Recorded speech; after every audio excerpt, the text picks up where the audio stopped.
সুপ্রিয় মাছ চাষী ভাই ও বন্ধুগণ, আসসালামু আলাইকুম। আজকে যে বিষয়টা নিয়ে হাজির হয়েছি যে কই মাছের বাচ্চাগুলো কতটা বড় হয়ে গেছে সেটা দেখানোর জন্যই আজকে আমি হাজির হয়ে গেছি।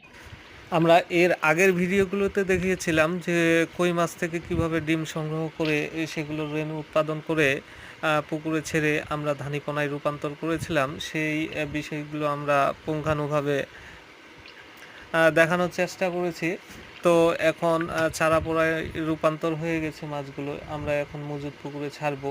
মজুদ পুকুরে ছাড়ার পরেই আপনারা 2 থেকে আড়াই মাসের মধ্যেই বিক্রির উপযোগী করতে পারবেন মাছগুলোকে।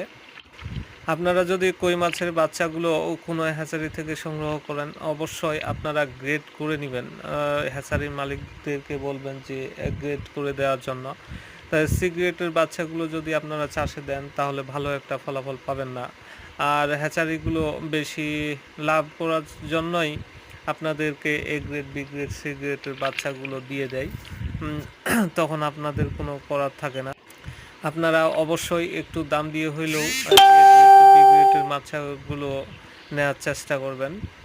তাহলে মাছ চাষে আপনারা লস খাবেন না, ভালো একটা ফলাফল পাবেন ইনশাআল্লাহ।